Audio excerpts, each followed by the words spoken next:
Lonely sits the city atop the hill, once great with people. She that was great among the nations has become like a widow. And what of the people? They have fled and turned away, retreated to build new homes, adjust to a new life away from home. And they sat by the river and wept. But Jerusalem, they never forgot. Jerusalem, a city that was a home, a city that was a dream. It was the center of their lives, a market, a temple. Why was it destroyed? Didn't the prophets warn us? Micah called to us, "Hear this, you rulers of the house of Jacob, you chiefs of the house of Israel, who detest justice and make crooked all that is straight, who build Zion with crime, Jerusalem with iniquity.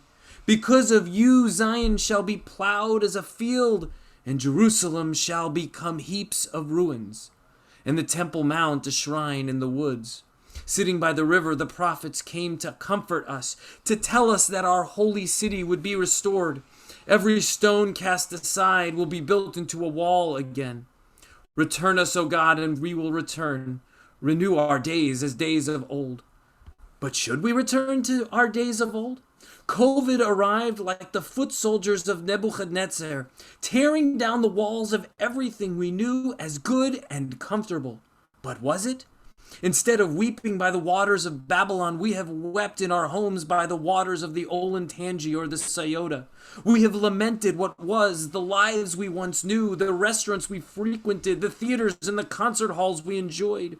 We have felt trapped, imprisoned, stuck in the narrow place of a plague we didn't want, nor did we ask for. We hear the phrase, "It is time to return to normal." Return to normal? Who are we, the Israelites who wandered in the desert asking Moses to bring us back to Egypt? There was food and water there. Life was good. Was life good for us? We have this sense of nostalgia for what was, but should we? Nostalgia, writes Leslie Jameson, combines the Greek words nostos, homecoming, and algos, pain. It was coined by a Swiss medical student named Johannes Hofer in 1688. The earliest diagnosed cases were Swiss mercenaries working far from home who longed for home when they heard Swiss milking songs. In this past year, Jameson writes, we watched Friends, we played classic board games, and returned to drive-in movies. Nostalgia, she explains, can be a valid catalyst for gratitude, illuminating sources of sustenance too easily taken for granted. Touch, company, proximity. But without interrogation, it can also obscure the root systems of pain lurking beneath the romances of memory. However, she continues, our nostalgia for before times is in part of a barometer of how well they were serving you. Were the times that good before? We must make a distinction between restorative and reflective nostalgia. Dr. Svetlana Boym teaches us restorative nostalgia wants to recreate the past. Reflective nostalgia interrogates the very image it longs for. Restorative nostalgia is drawn to monuments. Reflective nostalgia to ruins. Monuments are erected to honor those who establish the values that are passed on to the next generation. Ruins remind us of the pain and the suffering and the lessons we learned so that we do not build them again. But now we are building monuments in our city, monuments to the restaurants that once were barren, to the markets and the theaters that have suffered so greatly. We want to return our lives to the fun and the good that we had. Yet, we have neglected the root causes of the problems we have seen, the disparities of the impact of COVID on communities of color, the inequity of vaccine rollout that benefits people who look like me and people who have internet access. We have seen the rich get richer and the poor get poorer. When 60 Minutes comes to your city and films the homeless and the hungry, if that does not wake you up to the problems, what will? Have we been blinded to the problems because we have been cooped up in our homes? In a year when thousands died of a virus you cannot see, we also saw more deaths from bullets that fly and move too fast for the eye to see, but are so loud that you can hear them. But do we all hear them? Too many neighborhoods don't, but their neighbors in the next neighborhood over do hear them. Why is it that we hear about the bullets that fly inside a mall, but we feel no outrage from the bullets that fly in neighborhoods where our neighbors live? Did you hear about the shooting last week? No, not that shooting, writes Theodore Decker in the Columbus Dispatch. We all heard about not one, but two shootings at the Polaris Fashion Place in recent weeks.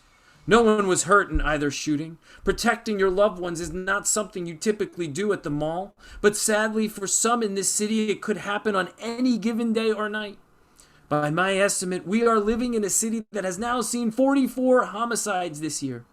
As Decker wonders, why do we cry out over shootings in a mall but so little over shootings that happen in certain zip codes? The people who live there are crying out, but who is listening? Here is what criminologist David Kennedy said. For the most part, the country doesn't really care what happens to black or brown people. One woman tweeted, not to take away from the shooting at Polaris because that's really scary. But out of the 4 or 5 shootings I was working during at the Eastland Mall, not a single one had this much news coverage. Remind me, what do we want to return to again? We want to return to a city with housing issues, with limited access to health care, at a time when mental health needs have increased. We want to go back to a lack of access to mental health care. We want to go back to a Columbus Police Department that thrives on racist policies, or times when people cannot afford to choose between the rent or food on the table or electricity. We want to return to a place where we build monuments to guns and mass shootings are covered on cable news. Wouldn't it be better to turn these monuments into keys to apartments that are affordable, or coins we could use to put food on the table? Nostalgia for what? We must build our lives again, but we must build these walls, not with stones, but with values. When Nehemiah came to rebuild the walls in Jerusalem, what did he see? He wanted to undo all of the evil and the wickedness that led to the walls being torn down in the first place. There was a great outcry in Jerusalem. The people needed food. To feed themselves, they had to pawn off their fields, their vineyards, and their homes to stave off hunger. They borrowed money against their fields to pay the king's taxes. We know this story. We know that Nehemiah was angered by what he was hearing. He called on the nobles and the prefects, and he gathered the people so they could witness what they were doing to them. Lo tov hadavar asher atem osim. What you are doing is not right. You must act in God-fearing ways. Give them back their fields and their olive trees and their homes. Those leaders turned their hearts. What made them turn their hearts? After justice you shall chase. We know these words from Deuteronomy, but this translation by Mark Brettler in a letter to the Biden administration, which is part of an effort of 100 religious voices writing each day to express our values and concerns. Brettler adds that we should be tired from such a sprint, but we have to keep running and to call out and redress injustice wherever we may find it. How will we build this city once again? This is the prophetic voice that calls to us. We need a voice at this time of rebuilding. The voice of Zechariah, who echoed the call of Micah. What does God ask of you to do but to do justice and to love goodness? When the people returned to Jerusalem, it was Zechariah and Haggai who called upon them to build the walls with God's moral voice on their hearts. Execute true justice. Deal mercifully and compassionately with each other. Do not defraud the widow, the orphan, the stranger, and the poor, and do not plot evil against one another. But the people did not listen. So Zechariah continued, speak the truth to one another. Render true and perfect justice in your gates. You must love truth and peace. These are the values we need to build the walls of Jerusalem. We need truth, compassion, loving kindness, and justice. And how do we take that and build it in our city? Before we answer the question, we must remember that Jerusalem was destroyed not once, but twice. The rabbis in the Talmud teach us that it was destroyed by senseless hatred, by good people standing idly by in silence when evil reared its ugly head. Yehuda Amichai, the great Israeli poet, wrote, why is Yerushalayim plural? One on high and one below. I want to live in Yerushal because I am just I and not eyes. The Hebrew for Jerusalem is Yerushalayim. It takes on the form of a plural word. West and East Jerusalem, new and old? No, we are talking about an earthly Jerusalem and a heavenly Jerusalem.